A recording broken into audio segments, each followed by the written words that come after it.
물론 여긴 국민 라디오.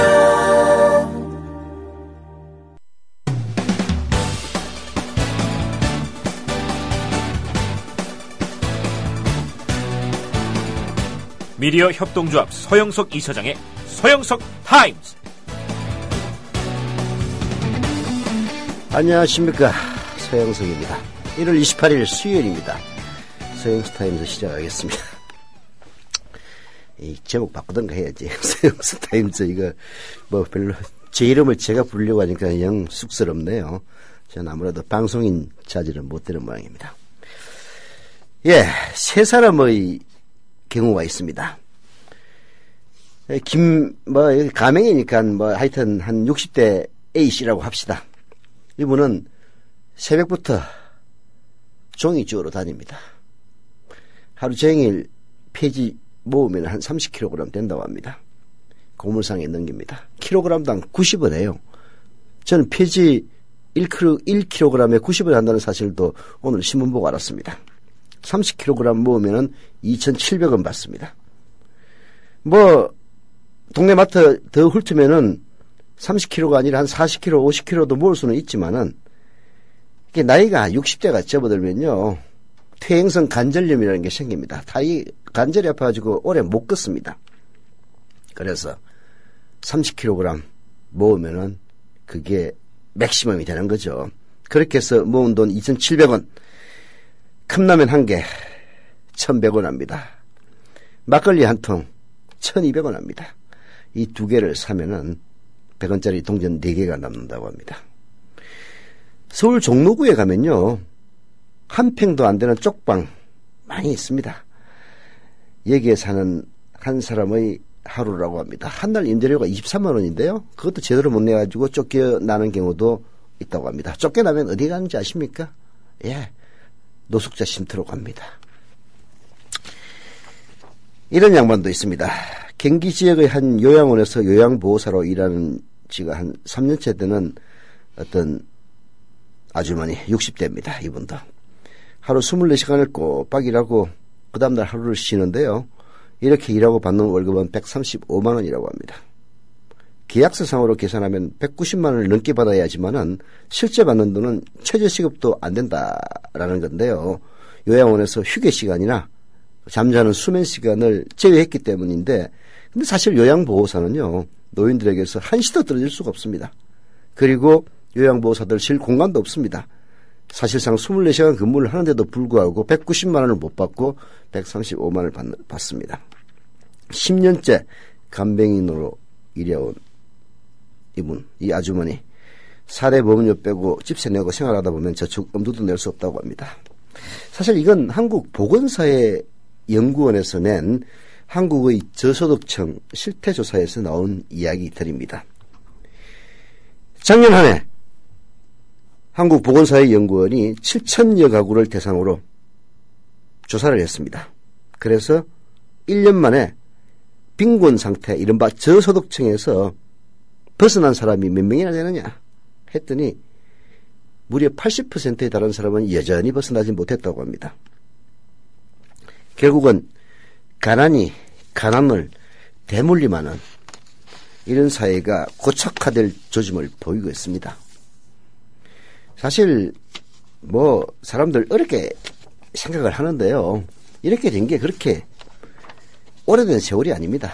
불과 8년째입니다. 이명박이 대통령이 되고 나서부터 부자들의 그리고 재벌들에 대한 혜택을 늘리고, 그러다 보니까 세금 덜 거치고, 그러다 보니까 저소득층에게 오히려 더 많은 세금을 증가하는 이런 기가 막힌 일들, 이명박근혜 정권 하에서 일어나고 있는 일입니다. 그렇게 해서 이 나라는 어느새 모든 면에서 세습국가가 되어가고 있습니다. 권력도 세습되고 교육도 세습되고 부자도 세습, 가난도 세습되는, 더 큰 문제는 중산층들이 점점점 더 빈곤층으로 계층하라고 있다는 그런 사실입니다. 과거에는 20대 80 세상이었지만 이제 대한민국은 1대 99의 세상으로 바뀌고 있습니다. 그런데도 5천억 원 재산을 가진 재벌들, 5천억 원 가지고 거의 재벌에 가깝습니다.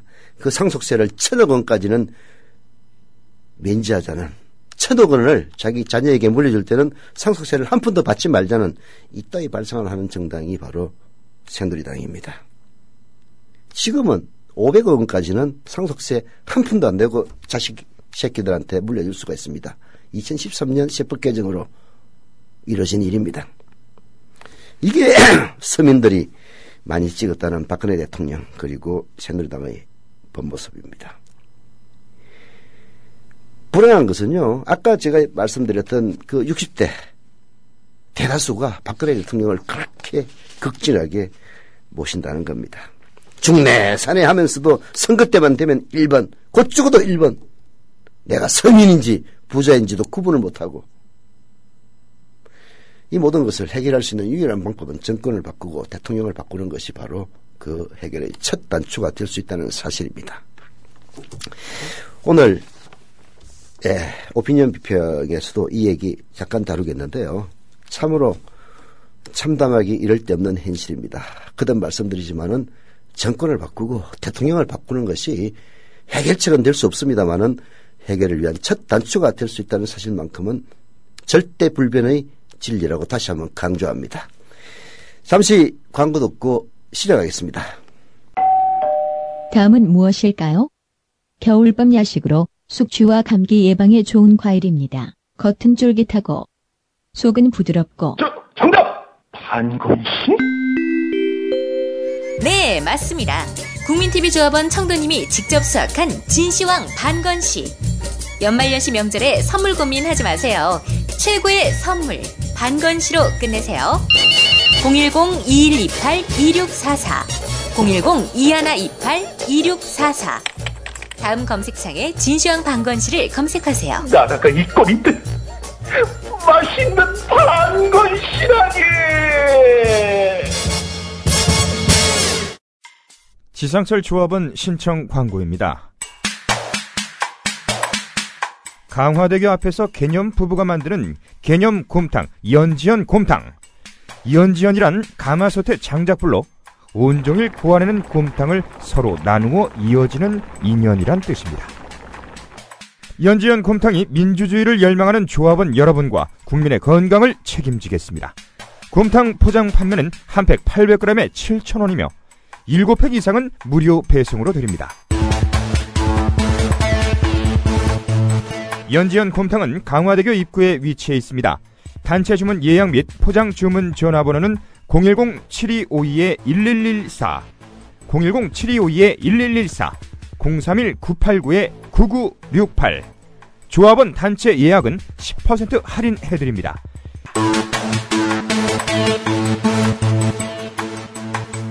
포장 판매 금액의 10%는 국민TV 후원금으로 쓰입니다. 여기는 아름다운 물의 도시 여수. 마음으로 보고 들으며 나만의 느낌표를 찾아간다. 몸과 마음이 쉬어가는 곳, 우리를 살맛나게 하는 곳, 아름다운 여수로 오세요.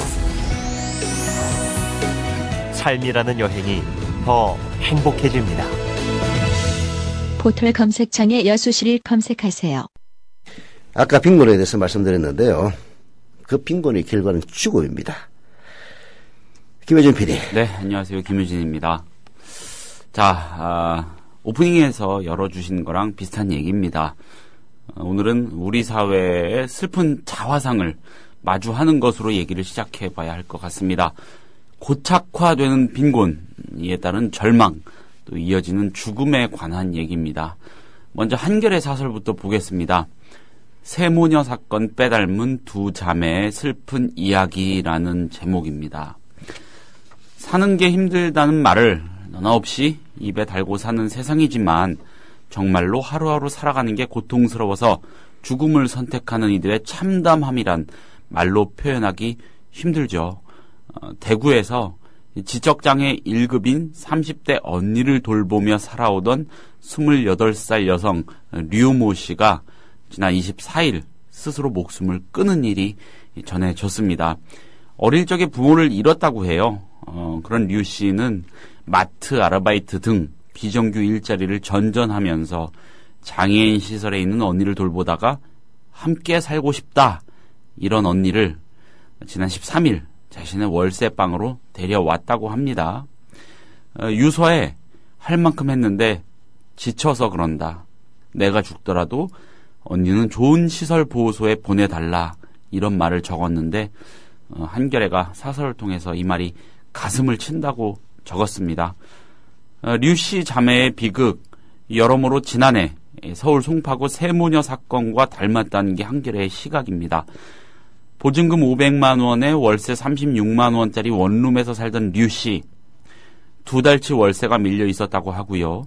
안정적인 직업도 갖지 못한 채 장애인 언니의 뒷바라지까지 홀로 감당해야 했으니 심신의 고통이 얼마나 컸을지 짐작할 만하다는 거죠. 그러면서도 마지막 순간에 장기는 다 기증하고 빌라 보증금도 사회에 환원하길 바란다고 적었답니다. 힘든 삶 속에서도 자존감과 품위를 잃지 않으려고 애썼을 류 씨에게 우리 사회는 아무런 도움도 주지 못했다는 거죠. 이번 사건은 비정규직, 장애인 복지, 사회 안전망 등 여러 문제가 얽혀서 빚어낸 비극이라고 한겨레는 봅니다. 어느 한 가지만이라도 확실히 개선돼 류 씨의 고통을 덜어줬다면 그의 선택은 달라질 수 있었을 거란 얘기죠. 하지만 현실은 그 반대로 가고 있다. 예, 이렇게 진단을 하고 있습니다.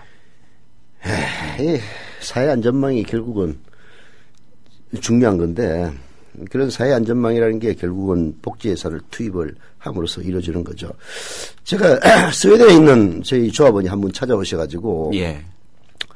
조합원 가입하고 이제 해외에서 이 송금이 잘 안 되니까 그리고 이제 조합비 1년치를 선다고 가셨던 분한테 제가 물어봤어요. 스웨덴은 그렇게 살기가 좋다며 그랬더니 세금을 많이 걷는답니다. 네.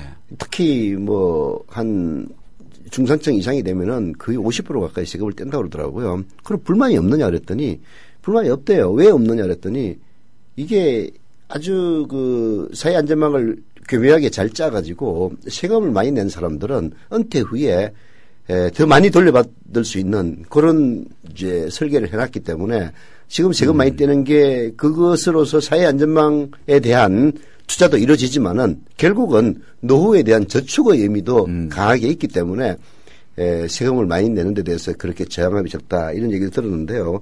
사실 우리는 그 북유럽 제국의 복지 문제에 대해서 국가 차원에서 치밀하게 연구를 하고 그래서 뭔가 배울 필요가 있다고 저는 생각합니다. 지금 뭐 개별 차원에서는 이런 연구 저런 연구가 많이 있는데요. 자, 정권 바뀌기 전이라도 이런 북구의 복지제도가 어떻게 사회를 제대로 유지해 나가는가, 과연 복지를 많이 하면은 만국병이 되는 건지 이런 점들을 치밀하게 연구를 해서 전면적으로 우리 사회에 도입하는 그런 정권이 들었었으면 하는 생각입니다. 그 예전에 기억하시죠? 그 한 2년 3년쯤 됐나요? 네. 여의도에 저기 렉싱턴 호텔 앞이었던가요? 거기서 네. 칼부림한 네. 사건이 있었죠. 네. 그 사람이 이제 뭐 비정규 일자리 전전하면서 인생이 극단으로 몰리는 가운데 얼마 전에 있었던 일인 것 같은데 한 2년 정도 된 것 같아요. 네. 그 시사인의 한 기자가 그 사람이 살던 방까지 추적을 하면서 네. 그 사람이 그런 범행을 저지르기 직전에 그 남긴 흔적들을 추적을 해봤더니 네. 정말 그야말로 울타리 밖으로 내몰린 그런 전형적인 사례였더라고요.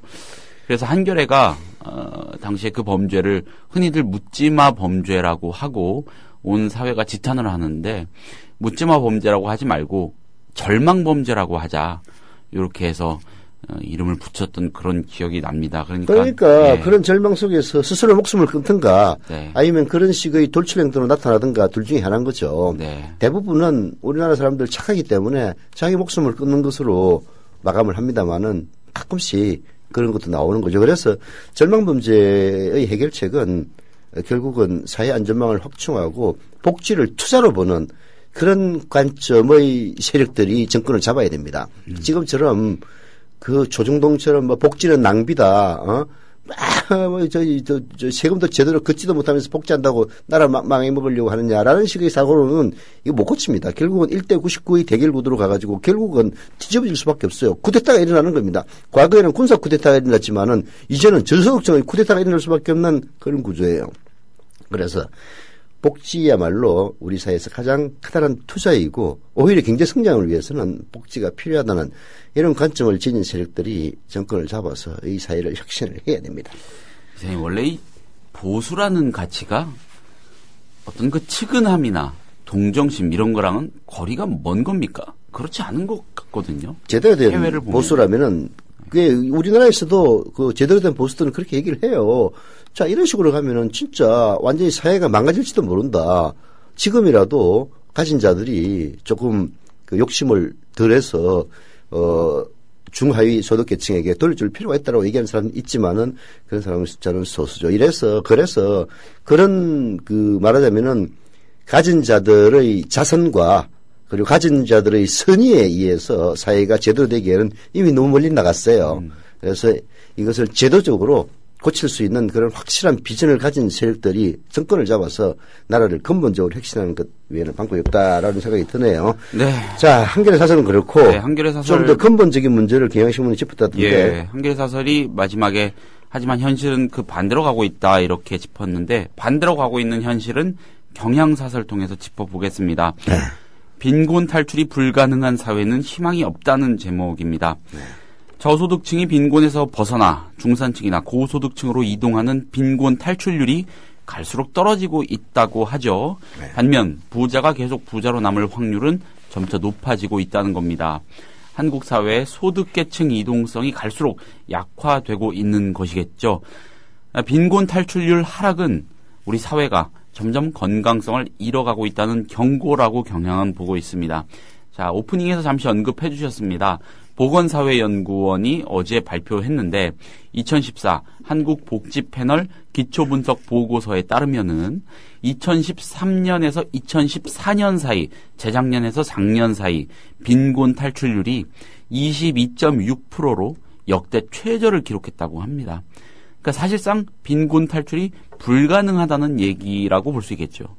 빈곤 탈출률 1차 년도와 2차 년도 사이 조사에서 32.4%를 기록한 이후 계속 하락하면서 8년 사이에 10%포인트 가까이 떨어졌습니다. 사회의 빈곤층 저변이 갈수록 확대되고 있다는 얘기입니다.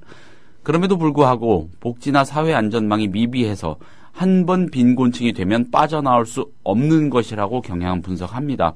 특히 근로능력이 없는 노인, 여성, 장애인 가구의 소득계층 약화 현상이 두드러져서 우려가 됩니다. 이런 빈곤 탈출률 하락 현상, 이게 양극화보다 더 시급하게 해결해야 할 과제라는 거죠. 하지만 현실은 거꾸로 가고 있습니다. 무엇보다 고용 형태가 고착되고 있는 점을 꼽고 있습니다. 자, 보건사회연구원에 따르면 2013년 조사 때 임시 일용직이었던 사람의 83%가 10명 중 8명 이상이 작년에도 여전히 임시 일용직이었고요. 13%만이 상용직으로 이동했다고 합니다. 저임금의 상징인 일용직 노동자가 상대적으로 고임금인 상용직으로 변신하기 어렵다 보니 이것이 고스란히 소득계층 이동성 약화로 연결된 것이란 얘기입니다. 누구보다 정부의 책임이 크다고 고발합니다. 정부는 빈곤 예방을 위해 가구 소득을 올리고요. 차상위 계층 등 경계선에 있는 가구가 빈곤층으로 떨어지지 않도록 방안을 모색해야 하겠죠. 기초생활보장법의 부양의무자 기준 폐지나 재산의 소득 환산제 개선 등 복지 사각지대 해소도 중요한 문제입니다. 이 부양의무자 기준에 관련된 법안은 국회에서 계속 계류만 되고 있는데 좀처럼 화끈하게 해결이 안 돼요. 근데 중요한 거는 이런 거 계속 주장하던 사람들이 진보정당 또 해산된 통합진보당 같은 곳입니다. 이념적으로 찬반을 떠나서 이제 그를 토양도 굉장히 국회에서 약해져 가고 있는 것 같아서. 기초생활보장법을 고치면은 지금 저소득층의 숫자가 너무 많기 때문에 1인당 2, 3만 원의 혜택만 주더라도 예산은 몇천억 원으로 이제 늘어나죠. 그래서 새누리당이나 새정치민주연합은 예산 사정을 빤히 아니까 이제 함부로 주장 못하는 그런 측면이 있긴 있어요. 뭐 정의당이라든지 과거 통합진보당 같은 경우에는 어차피 뭐 예산 관계없이 이제 주장을 하다 보니까 그런 이제 편차가 생기는 건데 중요한 것은 그 문제의 해결 방법은 이제 세금을 더 걷는 수밖에 없습니다. 정세를 해야 돼요. 근데 정세하면은 사람들 세금 내는 거 다 싫어합니다. 아니, 나만 하더라도 이번에 연말정산 하는데 뭐 해보니까 그래도 9만 원인가 더 내더라고. 근데 보통 연말정산 하면 13월의 뭐 월급이라 해가지고 뭐 한 100만 원, 200만 원 더 받지 않습니까? 네. 근데 올해는 제가 9만 원을 더 내요. 이 얘기는 무려 100만 원 이상 이제 세금으로 더 냈다는 이런 얘기에 다름이 없는 건데 그래서 세금 더 내면 기분 나쁩니다. 그래서 정세 문제에 대해서는 특히 이 국회의원 숫자가 많은 정당에서는 함부로 얘기를 못하는 잘못하면 완전 샥살난다 이런 이제 강박관념이 있는데 그럴수록 그 저항이 적은 것 쪽에서의 세금을 걷어야 됩니다. 예를 들어서 법인세 이명박이가 법인세를 갖다 실효세율을 갖다가 거의 뭐 한 7, 8% 가까이 낮춰져가지고 거의 1년에 9조 원 정도의 세수 결함이 계속 생기고 있거든요. 아, 그것만 원위치시켜도 9조 원 아닙니까? 네. 담배값 그렇게 올려가지고 1년에 세수 지금 예상하는 게 3조 원 정도입니다. 그 다음에 그 좀 초고소득층들에 대한 예. 세금을 듬뿍 물리고, 아, 싫으면 외국 가라고 그랬어요. 해외로 이민 가시라고. 이민 못 갑니다. 그 사람들 해외에 나가지고 그런 식으로 돈 벌 수가 없어요. 그래서 고소득층에 대한 세금을 많이 내는 이런 구조를 만들면은 실제로 이게 중산층이나 중하위 계층의 세금을 걷지 않고도 얼마든지 가능한 일이거든요. 그런 발상의 전환을 야권이 이제 해야 되는데 사실 뭐 과거 김한길 체제나 문희상 체제에서는 그런 게 없었죠. 이제 이번에 전당대회를 통해서 새정치민주연합이 바뀌면은 이런 문제에 대해서 좀 본격적으로 국민들에게 캠페인을 벌일 필요가 있다라는 생각이 드네요. 자, 결국은 정세 문제 아닙니까? 네. 정세 문제도 우리 김혜진 PD가 또 준비를 했네. 그렇죠. 참고로 김상봉 교수 같은 사람은 네. 기업이 과연 누구의 것이냐 요런 주제로 계속 연구를 열심히 하고 있는 분이죠. 그러니까 네. 많은 보수적인 계층의 사람들이 이런 우려를 하지 않습니까? 네. 만약에 법인세 올리고 기업 규제를 더 강화하면은 다 해외로 빠져나갈 거다. 네. 우리나라 텅텅 빈다. 이런 얘기하는데 이 절대 교수가 안 김상봉 그렇습니다. 교수 같은 경우는 두고 봐라. 못 나간다. 네. 그런다 해도 우리나라만한 조건 없다. 그러니까. 이런 거죠. 아까 제가 얘기한 게 우리 김상조 선생이 얘기를 했구만. 예, 그렇습니다. 아이, 세금 더 걷어도 못 나가요. 아이, 그럼 나가라 그래. 솔직히 돈 억수로 벌어가지고 자기들만 잘 살겠다 하는 인간들은 좀 국부 유출된다 하더라도 해외로 보내는 게 나아. 일본으로 보내세요. 일본으로. 네. 증세 얘기로 자연스럽게 더 구체적으로 넘어가 보겠습니다. 네. 증세 앞에서 솔직하지 못한 건 여당이나 야당 모두 똑같다는 문제 제기가 있어서 소개를 해보려고 합니다. 경향신문 칼럼 김상조의 경제시평입니다. 네. 경제개혁연대 대표고 한성대 교수죠. 김상조 교수가 쓰는 칼럼인데 증세 문제 여야 모두 솔직해져라라는 제목입니다. 자, 김상조 교수가 가장 먼저 지적하는 것은요. 간접 증세에 대한 조세 저항 문제입니다. 박근혜 대통령은 세율을 인상하는 직접 증세 없이 지하 경제를 양성화하고 공제 감면 제도를 정비하는 등의 간접 증세만으로 복지 재원을 충당하겠다고 공약했죠. 뭐 담배값 올리고 이러는 것도 어떻게 보면은 이런 우회 증세 아니겠습니까? 네. 그러나 중요한 부분을 놓쳤다는 겁니다. 자, 직접 증세는 눈에 보이니까 너도 내고 나도 낸다 이렇게 느끼지만 눈에 보이지 않는 간접 증세는 나만 더 내게 됐다면서 불평을 제기한다는 점입니다. 즉 직접 증세보다 간접 증세가 더 강한 조세 저항에 봉착할 수 있죠. 간접 증세는 그 감정을 건드리는 사람들의 납세자들의 감정을 건드리는 치명적인 약점을 안고 있다는 겁니다. 딱 지금의 상황입니다. 이거 대통령만 빼고 다 아는 사실이라고 김상조 교수는 주장을 합니다. 다만 아무도 보고하지 않았다는 겁니다.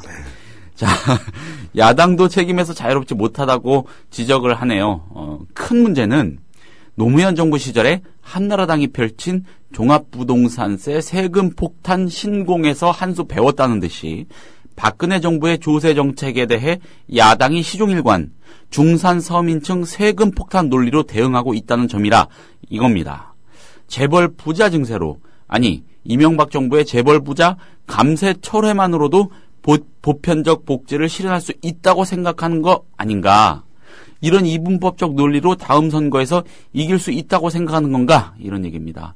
김상조 교수는 글쎄라고 의심합니다. 자, 복지 수요가 폭발적으로 늘어날 것은 기정사실이고요. 따라서 증세가 불가피하다는 거 국민은 다 안다는 거죠. 그러니까 유치하게 속일 생각하지 말라는 겁니다. 정부 여당은 간접 증세도 증세고 간접 증세와 직접 증세를 결합하는 것이 세수 확보와 조세 저항 극복에 더 효과적이라는 걸 인정해야 한다는 거죠. 야당은 보편 복지를 위해서는 보편 증세도 필요하다는 것, 즉 재벌 부자 증세만이 아니라 중소기업 서민 증세도 필요하다는 걸 고백하라 이렇게 촉구합니다. 지금 여야 똑같은 세금 폭탄 프레임으로 상대방의 증세 시도를 무력화시키고 있다고 진단을 합니다. 김 교수는. 그 결과 여야 모두가 패배자가 되었고 국민 모두가 불만에 가득 찼다는 겁니다.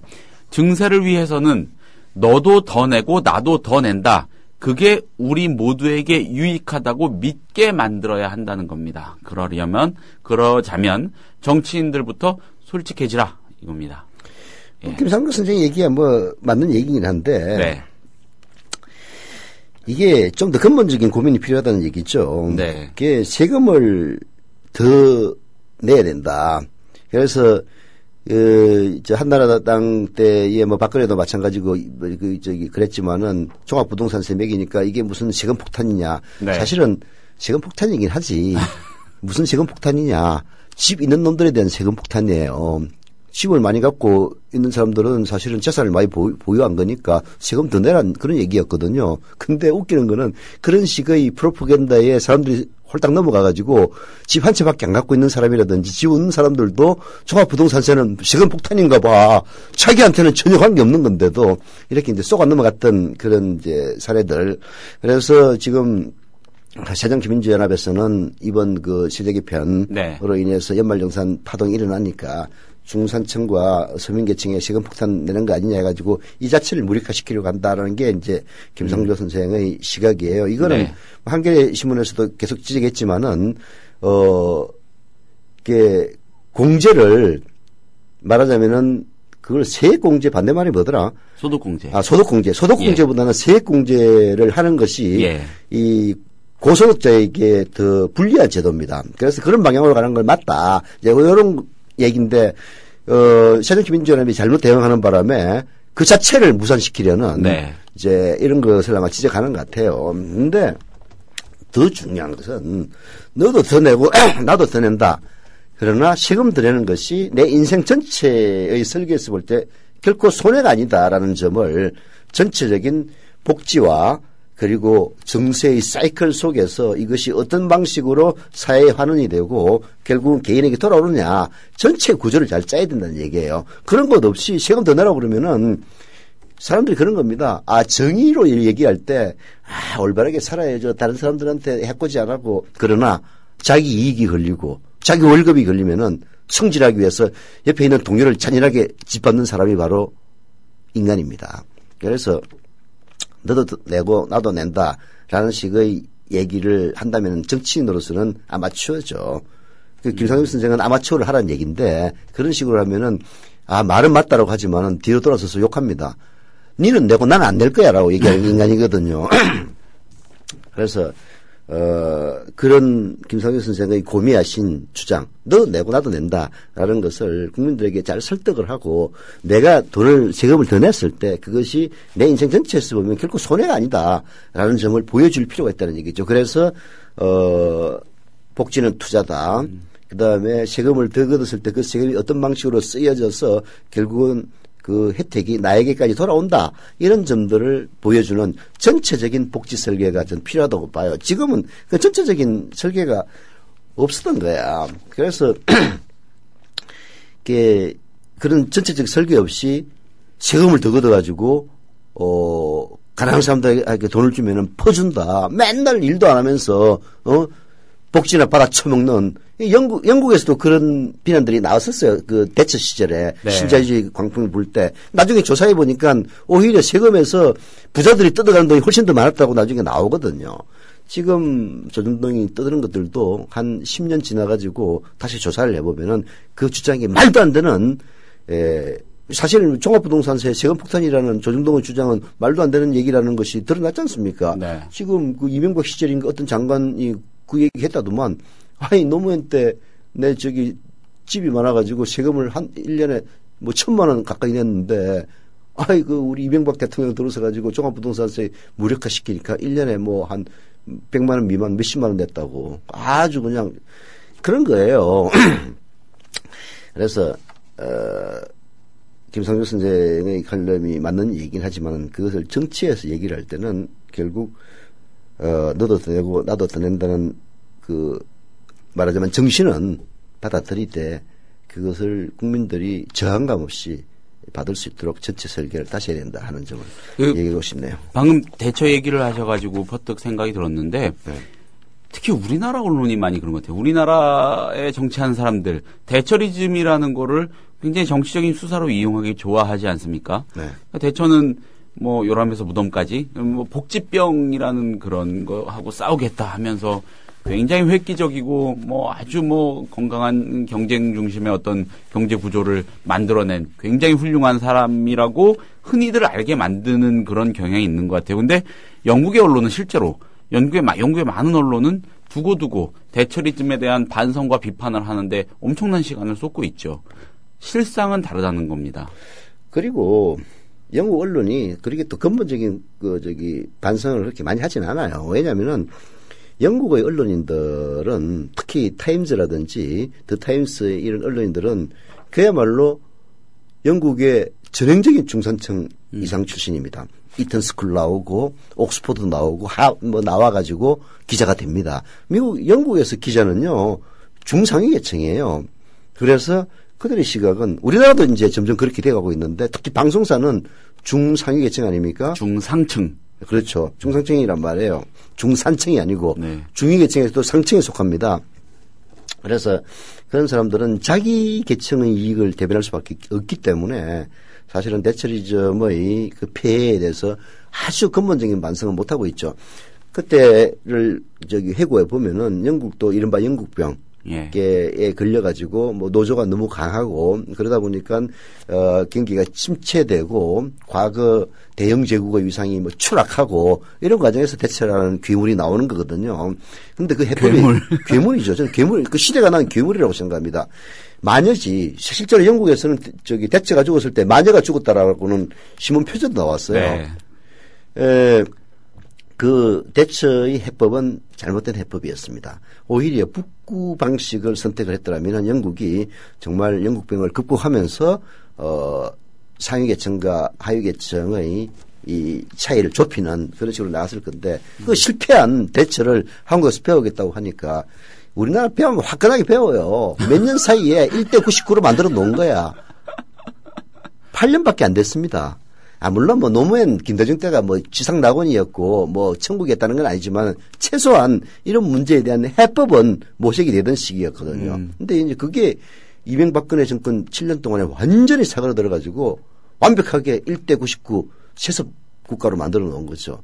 아니 뭐 중소기업 보호 차원에서 중소기업들 오너들이 좀 고용을 늘리고 투자를 늘리게 하기 위해서 재산 500억 원까지는 상속세를 면제시킨다는 이런 아이디어가 도대체 어떻게 나오는지 500억 원이라면은 일반인이 우리 그 김효진 PD 500억 원 벌 수 있을 것 같습니까?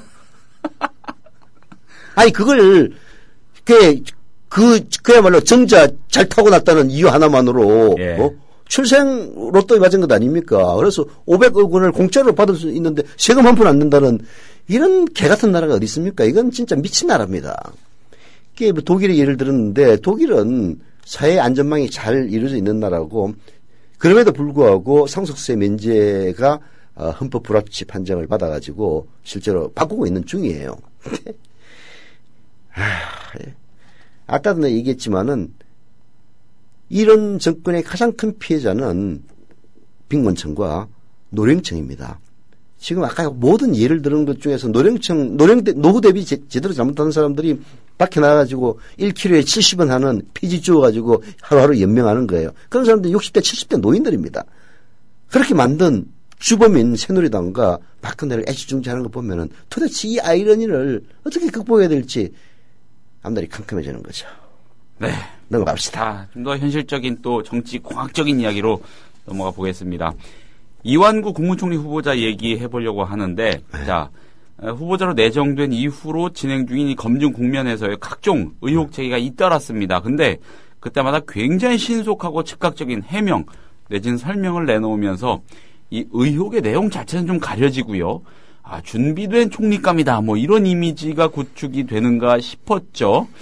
제기되는 의혹이 한두 가지가 아니고 갈수록 심각한 얘기가 튀어나오다 보니까 이제 언론도 조금씩 겨냥을 하기 시작하는 것 같습니다. 물론 기득권 보수 언론까지도 전부 그런다는 건 아닙니다. 이 사연은 정홍원이 빼고는 전부 낙마하는 거 아니에요? 이번에도 분위기가 좀 낙마 분위기로 가는 것 같죠? 예. 이게 보니까 좀 이게 보통 심각한 문제가 아니더라고. 네. 좀 뭐랄까 이 50년 전의 일까지도 뭐 이 가방에 어디에 다 이게 보관해두고 하고 준비를 오래 했구나 대단한 사람이다 요렇게 초점이 포커스가 좀 맞춰졌어요.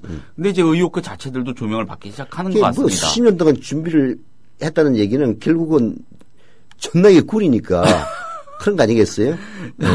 한국일보가 사설로 정리를 했습니다. 네. 이완구 총리 후보 철저한 인사청문 필요하다 이런 제목인데 부동산 증여, 학위 논문, 재산, 병역 문제 등에 대한 의혹이 제기되고 이 후보자도 준비된 총리임을 입증하듯 속전속결로 해명하는 모양새다. 부동산 투기 의혹 등 상당 부분에서 이 후보자 말에 수긍이 가지만 고개가 갸웃해지는 대목도 없지 않다는 겁니다.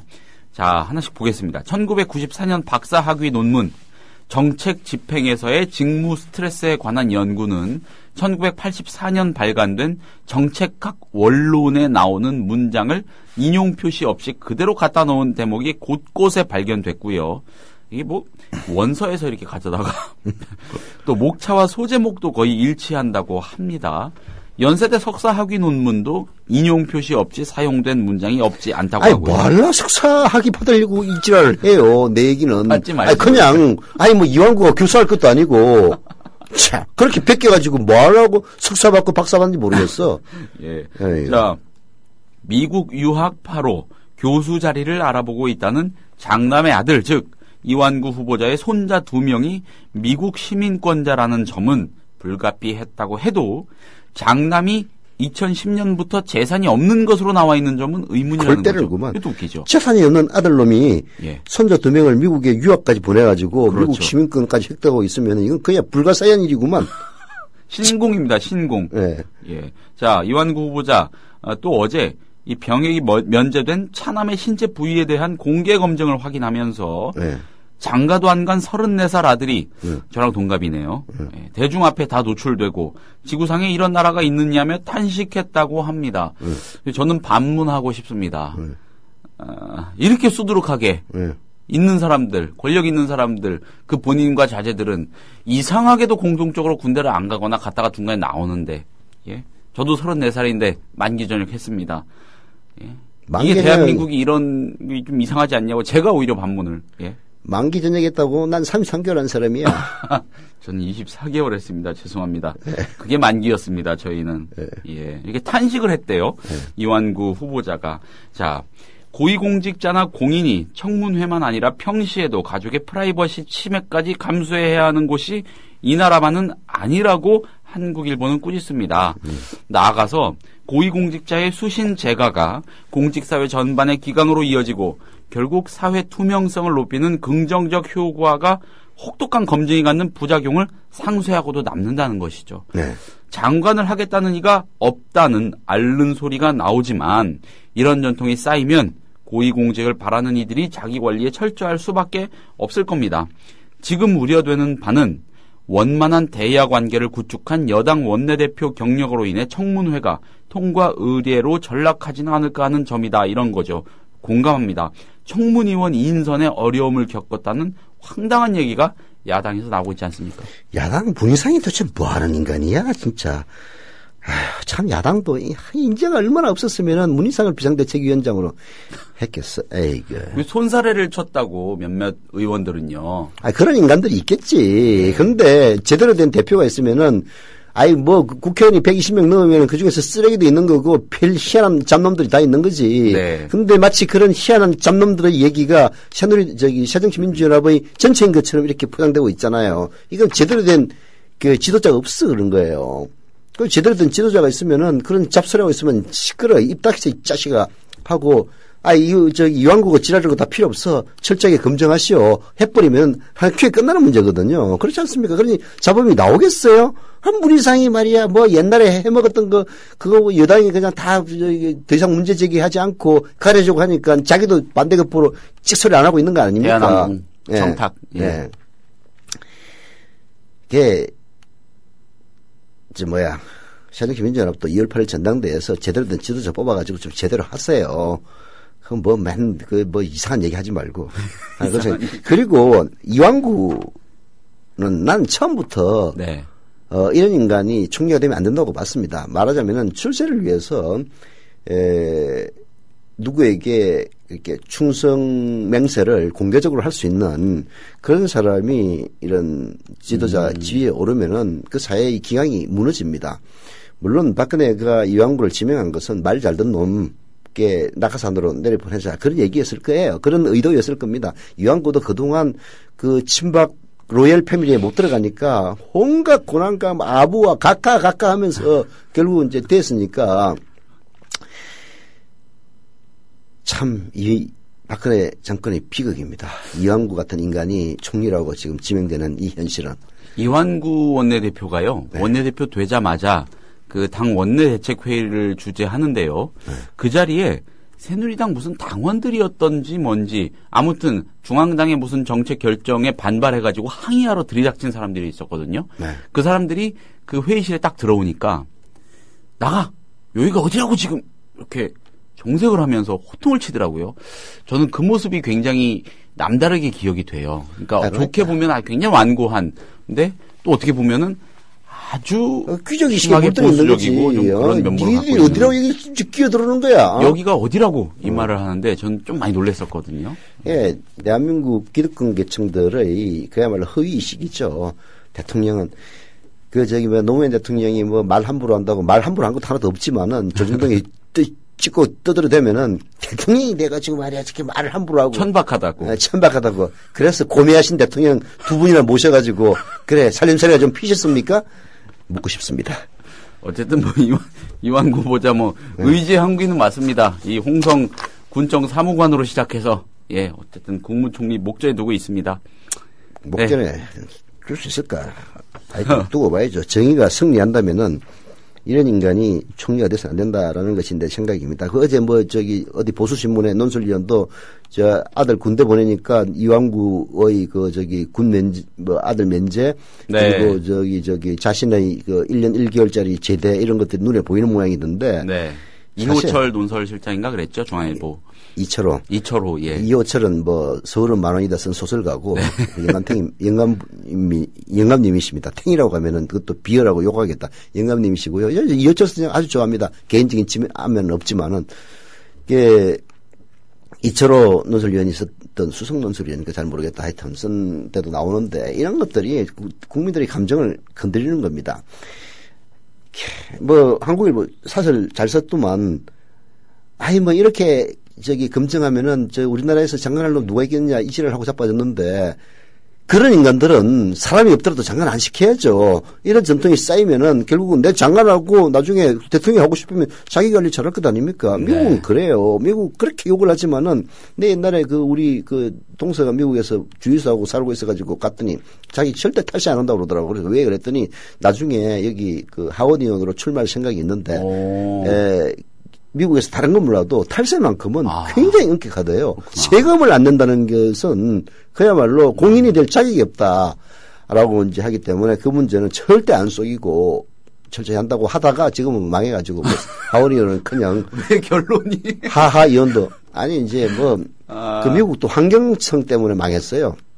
어떻게 주유소를 샀는데 주유소 지하에 그 전 주인이 기름을 오염을 시켜가지고 거기 걸려가지고 그거 복구하는데 전 재산 털어넣었어. 여하튼 뭐 내 열심은 그게 아니고 그런 식으로 한국일보 사설 그거 아닙니까? 이렇게 네. 엄격하게 하면은 나중에 그런 자기 관리 할 것 아니냐. 맞는 얘기예요. 이왕구한테는 너는 그런 식으로 자기 관리 못한 놈이 지금 총리하고 있다 하겠다고 나온 게 잘못이다라고 얘기를 해야죠. 네. 넘어갑시다. 네, 오피니언 비평 마치고 잠시 전화 말씀 듣고 PD 브리핑으로 넘어가겠습니다. 네. 미디어 협동조합을 아시나요? 우리는 정치 권력에 눈치 보지 않습니다. KBS, MBC와 달리. 다만 수만 조합원의 통제를 받습니다. 우리는 광고 자본에 의존하지 않습니다. SBS와 달리. 다만 수만 조합원의 조합비로 운영합니다. 우리는 사주가 한 사람이 아닙니다. 조중동 등 족벌 언론과 달리. 다만 수만 조합원이 주인입니다.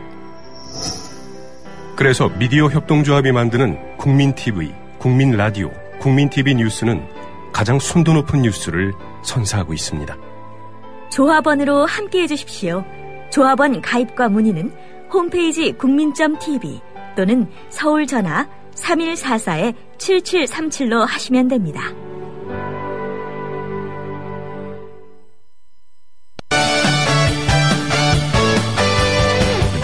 지금 여러분께서는 관록의 정치기자 서영석 미디어 협동조합 이사장이 진행하는 서영석 타임즈와 함께하고 계십니다. 예, PD 브리핑으로 넘어갔죠. 시간 너무데 빨리. 네. 주제는 뭡니까? 자, 오늘 주제를 어떻게 잡을까 고민을 좀 했는데 이 얘기 한번 해보려고 합니다. 네. 오픈 프라이머리입니다. 네. 오픈 프라이머리. 자, 여야를 막론하고요. 개방형 국민경선제 혹은 완전 국민경선제로 불리는 오픈 프라이머리를 제도화하자는 논의가 현재 뜨겁습니다. 지금 뜨거운 건 사실인 것 같습니다. 네. 여야 내부 혁신기구 핵심 관계자들이 최근 이 오픈 프라이머리에 관한 토론회를 공동 주최하면서 제도 개선의 판을 깔기도 했죠. 제가 기억하기로 오픈 프라이머리에 대한 논의가 이번처럼 실질적으로 진행된 일은 별로 없었던 것 같습니다. 네. 어쩌면 내년 총선 전에 오픈 프라이머리가 제대로 자리를 잡을지도 모르겠습니다. 자, 오늘은 이 오픈 프라이머리라는 게 뭔지, 정치적으로 어떤 의미를 갖는 장치인지 한번 살펴보려고 합니다. 네.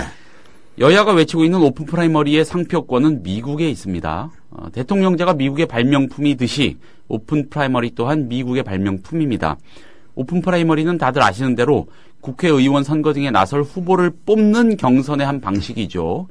미국에는 크게 4단계의 경선 방식이 존재하는데 오픈 프라이머리는 당원이 아닌 유권자들에 대한 개방성이 가장 높은, 즉 비당원 유권자들에게 경선 투표의 권한을 완전히 개방하는 경선 방식입니다. 오픈 프라이머리가 왜 정치 개혁의 일환으로 거론되는지는 다들 짐작하실 겁니다. 정당, 특히 중앙당 지도부가 움켜쥐고 있는 공천권을 무력하게 만들기 때문입니다. 공천권은 중앙당의 지도부가 막강한 권한을 행사하면서 당내 원내외 인사들을 일렬로 줄 서게 만드는 힘의 근원이나 마찬가지죠. 오픈 프라이머리가 제도화되면 이 힘의 근원이 일정 부분 해체되는 겁니다. 물론 비례대표 공천 등 일부 선거의 후보 선출 과정에서 여전히 중앙당의 힘이 중요한 역할을 하겠지만 적어도 지금보다는 대폭 약해질 것이 자명합니다. 그렇다면 오픈 프라이머리가 시행될 경우 예상되는 주요 변화들을 한번 정리해 보겠습니다. 먼저 개별 정치인, 즉 개별 국회의원들의 초점을 맞춰서 알아보자면 일단 현역 국회의원들이 재선 3선을 넘어서 다선을 하는 게 굉장히 수월해집니다. 당원이 아닌 유권자들에게까지 경선 투표권을 부여하면 아무래도 지금까지 인지도를 쌓아온 현역 정치인들이 크게 유리해집니다. 인컴번트 프리미엄, 즉 현직자 이권이 커지는 거죠. 오픈 프라이머리가 활성화된 미국의 경우 가뜩이나 국회의원 임기가 2년에 불과해서 이 선수가 10선을 넘는 국회의원이 수두룩합니다. 이 얘기는 반대로 정치 신인의 등장을 어렵게 만들 가능성이 높다는 얘기가 됩니다. 정치 신인이 쉽게 등장할 수 있는 구조가 반드시 옳은 것이냐라는 반론도 물론 있습니다. 예. 이게 오픈 프라이머리가 절대선은 아니죠. 네. 대한민국 하는 거 내보니까 오픈 프라이머리가 이제 그 효과가 있는 것은 그 중대 선거구의 하나는 것 같아요. 뭐냐면 대통령 후보 경선 같은 경우는 전국을 단일 선거구로 하는 오픈 프라이머리입니다. 네. 자, 이렇게 되면은 이게 사기가 개입될 여지가 좀 적어요. 그래서 이제 뭐 전 국민을 대상으로 해서 이제 하다 보니까 오픈 프라이머리 참여하는 사람이 50만, 100만 이렇게 돼버리면은 예. 동원이 불가능해지거든. 결국은 인기 있는 사람이 오픈 프라이머리에서 유리해지는 이런 구조이기 때문에 중대 선거구의 경우에는 오픈 프라이머리가 이제 그 효과가 있는데 소선거구에 대해서 오픈 프라이머리를 하면요. 현행이죠. 예. 현행에서. 예를 들어서 인구 한 유권자 20만 명 정도에서 오픈 프라이머리를 하면은 이제 돈이 위력을 발합니다. 돈 있는 사람이 오픈 프라이머리 당원 아닌 사람들을 매수해가지고 오픈 네. 프라이머리 참여하게 해서 이걸 왜곡시키는 게 충분히 가능해요. 굉장히 구식의 선거운동 방식이 또다시 등장할 수 있습니다. 그렇죠. 예. 그게 옛날 어디야 정동영이가 대통령 후보 됐을 때 예. 충청도 어디에서 이용이 있었던 그곳에서 뭐 8,000명인가 되는 사람들 중에서 정동영 표가 8,000표가 나와가지고 그때 이게 무슨 오픈 프라이머리냐 어쩌고저쩌고 한 적이 있었거든요. 그 물론 뭐 이용이가 워낙 뛰어난 사람이라는 반증일 수도 있겠습니다만은. 예. 그래서 이 소선거구제에서 오픈 프라이머리는 절대 지고서는 아닙니다. 그래서 아마 미국 방식을 이제 받아들이려면은 미국에서도 분명히 그런 일이 있었을 거예요. 오픈 프라이머리 해놨더니 어떤 놈이 돈으로 매수해가지고 당원인 것처럼 오픈 프라이머리 참여하는 일반인인 것처럼 해가지고 실제로 특정인을 갖다 지지해주는 네. 그런 게 분명히 있을 거야. 그런 거를 어떻게 견제하고 통제하는가 예. 그런 것도 배워와야 돼요. 디테일에 그리고 신경을 많이 써야 되겠죠. 일부는 아까 얘기했다시피 중앙당에서 낙하산, 예. 낙하산 그 전략공천이라고 얘기하는데 전략공천도 부분적으로 도입을 해서 아까 얘기했다시피 오픈 프라이머리를 하면은 그런 사기를 안 치더라도 이제 이미 지명도가 있는 다선 의원이 유리해지는 이런 제도를 이제 희석시키려면은 그런 식의 전략공천도 필요한 거죠. 그런 것들이 이제 여러 가지 짬뽕으로 해야지 뭐 하나 좋다고 전부 다 해버리면은 대한민국 망합니다. 네. 제가 앞서도 말씀드렸던 것 중에 그러니까 자기가 이제 그만하고 싶을 때까지 계속 해먹을 수 있는 의원들이 많아질 가능성이 높다는 건데 정치 시인의 등장이 좀 힘드니까요. 이게 무조건 나쁜 거는 아니라는 반론도 가능합니다. 왜냐면은 개별 의원들이 전문성을 굉장히 높게 키울 수 있기 때문이죠. 그것도 미국의 경우를 들어서 찬성하는 사람들이 많이 얘기하는데 네. 이 부분에 관해서는 반론의 여지가 있습니다. 왜냐면은 미국 같은 경우에는 오로지 국회의원만이 법안을 발의할 수 있습니다. 네. 정부가 못 내죠. 그러니까 그 사람들이 가지는 전문성이라는 게 굉장히 건강한 유의도를 지니게 됩니다. 근데 우리나라는 그렇지 않죠. 정부가 제출을 해야 되고 개별 국회의원들, 정부 공무원들의 도움 없이는 법안, 제정안 못 만듭니다. 그렇기 때문에 그런 측면도 고려를 해봐야 될 것 같고요. 네. 자, 다음으로는 개별 정치인이 당의 대표나 당 중앙조직의 눈치를 덜 보게 된다는 점을 꼽을 수 있겠습니다. 네. 의원 개인의 자율성이 높아진다는 것이죠. 네. 이 주요 쟁점에 대한 표결을 할 때 무조건 당의 입장이나 대통령의 입장을 헤아리기보다는 네. 자기가 합리적이라고 생각하는 방향으로 나아가서 지역 구민들이 더 좋아하는 쪽으로 표결을 하고 목소리를 낼 수 있겠죠. 네. 이것도 미국 정치의 전형적인 특징입니다. 이런 구도가 만들어지면 네. 법안이 국회로 올라갔을 때 많은 경우 큰 틀에서 51대 49의 구도가 만들어질 공산이 크고요. 네. 대통령의 경우 심지어 자기가 소속된 정당, 즉 여당의 의원들을 대상으로 설득의 작업을 벌일 수밖에 없습니다. 그러니까 네. 대통령제 운영 원리인 삼권 분립을 실질적으로 구현하는 데 중요한 장치가 될 수 있는 건 맞죠. 이론상으로 그렇습니다. 국회를 대하는 대통령의 태도 이런 것들은 대한민국은 그야말로 후진국 중에 후진국 아닙니까? 네. 아까 설득한다고 했는데 그런 문화가 이미 이제 돼 있기 때문에 네. 그런 문화를 만든 것도 아까 얘기했다시피 김효진 PD가 지적했다시피 크로스 보팅이 가능한 네. 정치 문화 예. 그것은 오픈 프라이머리를 통해서 올라온 의원들이기 때문에 당론보다는 오히려 지역 구민들의 이해에 더 관심을 기울일 수밖에 없는 네. 그래서 공화당 소속이지만은 민주당 대통령의 정책에 찬성할 수 있는 그런 분위기가 있다 뭐 그런 이야기인 것 같은데요. 그렇게 예. 하려면은 대통령이 자기 자신을 낮추고 결국은 국회에 와서 설득을 해야 됩니다. 아베 그렇게 욕을 퍼붓지만은 아베 일본 중의원이나 참여연 나와가지고 하루 종일 답변합니다. 의원들 물어보고요. 그리고 오바마 국회 와가지고 설득합니다. 설전도 하고요. 예, 설전도 하고, 그리고 싸우고 막 그래요. 예. 우리나라 보면은, 저 미친놈 아니야? 아니, 오바마는 미친놈이라고 얘기하는 게 아니라, 오바마에서 질문을 하면서 막 삿대질하는 의원을 미친놈이라고 볼 수밖에 없어요. 아마 박근혜가 그런 일이 있었으면 아주 작살을 냈을 겁니다. 그 최동욱이처럼 어디 뭐 탈탈탈탈 털어가지고 무슨 호래자가 없으면 만들어서라도 아주 그냥 조져버릴 거야. 그게 대한민국은 우리 국민들이 대통령을 왕으로 생각해서 노무현 같은 대통령이 나오면은 왕답지 않다고 지랄하는 이런 풍토부터 고쳐야 됩니다. 자, 우리 정치 현실 고려해가지고 한번 정치 공학적으로 더 따져보겠습니다. 네. 일단 만약에 내년 총선을 염두에 두고 오픈 프라이머리가 본격적으로 또 구체적으로 논의가 될 경우 불만이 가장 큰 사람은 아마 박근혜 대통령일 겁니다. 네. 이미 존재하고 있는 자신의 계파나 정치적 영향력이 퇴색될 수밖에 없겠죠. 네. 그렇다면 정당 내부의 권력자들로 초점을 옮겨보죠.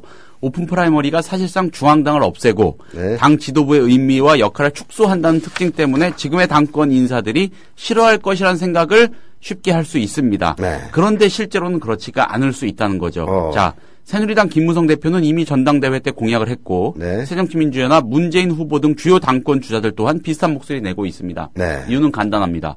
현직자 프리미엄 때문입니다. 네. 만약에 지금의 지도부 체제에서 아니면 곧 등극할 지도부 체제에서 오픈 프라이머리가 제도화된다면 네. 현재 배지를 달고 있는 의원들이 그 누구보다도 큰 프리미엄을 누리게 될 것이고요. 네. 결과적으로 그 프리미엄은 지금의 지도부가 부여하게 되는 셈입니다.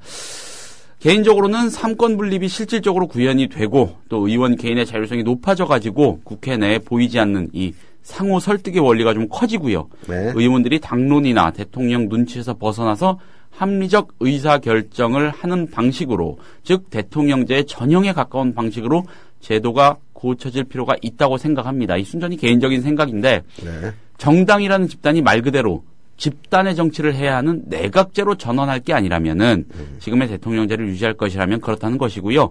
따라서 오픈 프라이머리에 제도적으로 찬성은 합니다만 어디까지나 제도적 견해였습니다. 여기에 현실 정치의 공학적인 요소를 넣어서 생각하면 무척 복잡해질 수밖에 없습니다. 제가 개인적인 찬반까지 한번 밝혀봤는데 정말 개인적인 것이라는 걸 염두에 두고 나름대로 한번 같이 고민해보면 좋을 것 같습니다. 예, 오늘 PD 브리핑 여기까지입니다. 복잡하게 생각할 필요 없어요. 그러면은 오픈 프라이머리를 안 하면은 어떻게 할 거냐 이거지. 그러면은 지금 기존 방식대로 할 거냐 아니면은 네. 여당에서는 새누리당에서는 박근혜가 지명할 거냐. 그건 안 된다는 건 빤할 빤지 아니에요. 네. 그러면은 결국은 당원의 의사가 많이 반영이 될 수 있는 제도. 예. 왜냐하면 당원들은 이제 그 당비를 내는 사람들이니까. 두 번째는 당원들의 의사만 반영된다고 해서 대통령 후보를 뽑는 경우에는 당원들의 의사가 국민의 의사하고 반드시 일치하지 않는단 말이에요. 그래서 비록 당원은 아니지만은 국민들을 많이 집어넣어서 국민들의 의사의 지지를 더 많이 받는 사람을 후보로 만들자. 그게 이제 결국 오픈 프라이머리의 장점인 거죠. 예. 저는 아마 또 대통령 후보를 뽑는 것은 오픈 프라이머리가 굉장히 적절한 제도라고 봐요. 미국처럼 어마어마하게 넓은 나라에서도 적절한 제도지만은 대한민국 정도의 넓이에서도 매우 적절한 제도라고 봅니다. 그러나 소선구제의 국회의원을 뽑는데 오픈 프라이머리가 지고지선의 방법이냐 거기에는 여러 가지 고민들이 따라야 된다고 봐요. 과거 오픈 프라이머리 비슷하게 하는 걸 그때는 통합민주당도 아니고 뭐였지 열린우리당인가 봤는데 가관이더라고. 그게 있는 놈이 절대적으로 유리한 제도예요. 오픈 프라이머리 함부로 잘못하면은. 그래서 제도적으로 많은 견제 장치를 두고, 그리고 그런 것들이 미국에서 역사적으로 어떤 폐단이 있어서 그걸 어떻게 극복해 나갔는지 네. 그런 부분에 대해서 우리도 고민하면서 그런 제도를 도입하는. 그게 뭐든지 외국에서 합의를 하고 그냥 갖고 오는 거 결코 좋은 거 아니에요. 그거를 말하자면은 건설적으로 네. 받아들여야 된다. 이런 이야기입니다. 알겠습니다. 자, 오늘 서영석 타임즈는 여기서 마치도록 하죠. 자, 고맙습니다. 국민라디오 팟캐스트 응원하는 가장 쉬운 방법 아시나요? 다운로드하기, 별점 주기, 댓글 달기, 구독하기. 국민라디오 팟캐스트 널리 알리는 가장 쉬운 방법 다운로드하기, 별점 주기, 댓글 달기, 구독하기. 기억하세요. 다운로드하기, 별점 주기, 댓글 달기, 구독하기.